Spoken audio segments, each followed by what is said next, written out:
ಅಂತೇಳಿ ದಲಿತರ ಮಕ್ಕಳು ಹಣವನ್ನು ಸ್ಕಾಲರ್ಶಿಪ್ ಹಣವನ್ನು ಸರ್ಕಾರದ ಹಣವನ್ನು ಖಜಾನೆ ಕಾಲಕ್ಕೆ ಕೈ ಹಾಕ್ತೀರಿ ದಲಿತರಂದೇಳಿ. ದಲಿತರಂದ್ರೆ ಅವ್ರಿಗೆ ಏನನ್ನ ಬೇರೆ ಬೇರೆ ಏನನ್ನ ಅವ್ರಿಗೆ ಹಕ್ಕಿರುತ್ತೇನು? ಯಾರನ್ನಾಗಲಿ ಸಂವಿಧಾನಕ್ಕೆ ಗೌರವ ಕೊಡಬೇಕು. ಬಾಬಾ ಸಾಹೇಬ್ ಅಂಬೇಡ್ಕರ್ ಬರೆದಂಥ ಸಂವಿಧಾನಕ್ಕೆ ಎತ್ತಿಡುವಂಥ ಕೆಲಸ ಆಗಬೇಕು. ಹೌದಪ್ಪ, ದಲಿತರು ನಾನು BJPಯಲ್ಲಿ ಇರೋದಂಥದ್ರು ದಲಿತರೆ, ಅಲ್ಲಿ ಕಾಂಗ್ರೆಸ್ಸಲ್ಲಿ ಇದ್ದಂಥದ್ರು ದಲಿತರೆ. ಆದರೆ ಇವತ್ತು ನಾನು ಕೇಳ್ತೀನಿ, ಇವತ್ತು ಸತೀಶ್ ಅಣ್ಣವ್ರು ಕೂಡ ದಲಿತರಲ್ಲ. ನಮ್ಮ ಇವರು ನಮ್ಮ ಚಳಿಕೇರಿಯ ರಘುಮೂರ್ತಿಯವರು ಕೂಡ ದಲಿತರು. ಅವ್ರ ಮೇಲೆ ಯಾಕೆ ಅಲಿಗೇಷನ್ ಮಾಡ್ತಾ ಇಲ್ಲ? ಇವ್ರ ಮೇಲೆ ಯಾಕೆ ಅಲಿಗೇಷನ್ ಮಾಡ್ತೀನಿ? ಭ್ರಷ್ಟಾಚಾರ ಮಾಡಿಯಪ್ಪ. ನಿನ್ನ ಅಸಹಾಯಕನಾಗಿ ಎದ್ದು ಕಾಣ್ತಾ ನಿನ್ಗೆ ಯಾರು ಸಪೋರ್ಟ್ ಮಾಡ್ತಾ ಇದ್ದಾರ? ನಿಮ್ಮ ಶಾಸಕರು ಯಾರನ್ನು ಸಪೋರ್ಟ್ ಮಾಡ್ತಾ ಇದ್ದಾರಾ ಸದನದಲ್ಲಿ? ಅವನು ಸಪೋರ್ಟ್ ಮಾಡ್ತಾ ಇಲ್ಲ ನಿನಗೆ. ನೀನು ಒಬ್ಬನೇ ನಿಸ್ಸಹಾಯಕನಾಗಿ ನಿಂತಿಗೆ ಇವತ್ತು. ಇದು ನಡೆಯಲ್ಲ ನಾಗೇಂದ್ರ.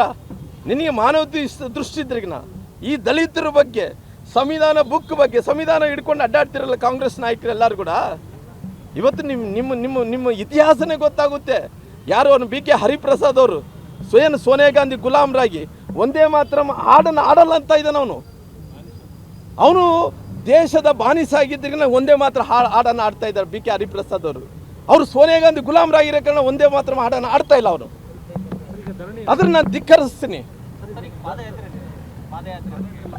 ನೋಡ್ರಿ, ನಾವೆಲ್ಲರೂ ಕೂಡ ಇವತ್ತು ಪಾದಯಾತ್ರೆ ಎಲ್ಲ ನಮ್ಮ ಕಾರ್ಯಕರ್ತರು, ಜಿಲ್ಲಾಧ್ಯಕ್ಷರು ಆದಿಡ್ಕೊಂಡು, ನಮ್ಮ ಅನಿಲ್ ಸಾಹೇಬರು ಆದಿಡ್ಕೊಂಡು, ನಮ್ಮ ಎಲ್ಲ ರಾಜ್ಯದಲ್ಲಿದ್ದಂಥ ಎಲ್ಲ BJPಯಲ್ಲೂ ರೋಡಿಗೆ ಕುಂತು ಹೋರಾಟವನ್ನು ಮಾಡ್ತಾ ಇದ್ದಾರೆ. ಮುಂದಕ್ಕೆ ಇದನ್ನು ಒಂದೇ ಸಾರಿ ಕೇಂದ್ರ ಮಟ್ಟಕ್ಕೆ, ರಾಜ್ಯ ಮಟ್ಟಕ್ಕೆ ಹೋರಾಟವನ್ನು ಮಾಡೋದು ಹೆಂಗ ಅನ್ನೋದಕ್ಕೋಸ್ಕರವಾಗಿ ಈ ಹಂತ ಪ್ರಥಮ ಬಾರಿ ಇವತ್ತು ಹೋರಾಟಗಳನ್ನು ಮಾಡ್ತಾ ಇದ್ವಿ.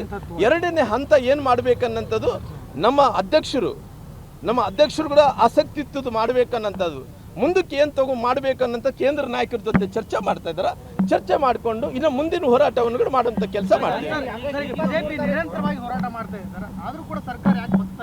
ಸರ್ಕಾರ ಮೊಂಡುತನ ರೀ.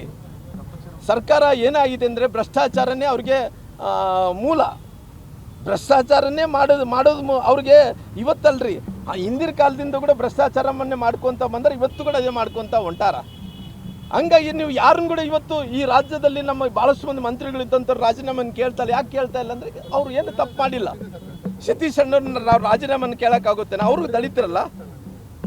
ಅದೇ ರೀತಿಯಲ್ಲಿ ಕೂಡ ನಾವು ಇವತ್ತು ರಘುಮೂರ್ತಿಯವ್ರನ್ನ ನಾವು ರಾಜೀನಾಮೆ ಕೇಳೋಕ್ಕಾಗುತ್ತಾ? ನಿನ್ನ ಯಾಕೆ ಕೇಳ್ತಾ ಇದ್ದೀವಿ? ನಿನ್ನ ಭ್ರಷ್ಟ ಇದ್ದೀಗಿ, ನೀನು ತಪ್ಪು ಮಾಡಿಗಿ, ನಮ್ಮ ದಲಿತರ ಹಣವನ್ನು ಹೊಡೆದಿಗಿ, ಮತ್ತೆ ಬ್ಲಾಕ್ ಮೇಲ್ ಮಾಡಿ ನೀನು ಮಂತ್ರಿ ಆಗಿಗಿ, ಆ ಸ್ಥಾನಕ್ಕೆ ನಿನ್ನ ಯೋಗ್ಯತೆ ಇಲ್ಲ, ಯೋಗ್ಯರಲ್ಲ ಅನ್ನೋಂಥ ಕಾರಣದಿಂದ ನಾವು ಹೋರಾಟವನ್ನು ಮಾಡ್ತಾ ಇದ್ದೀವಿ.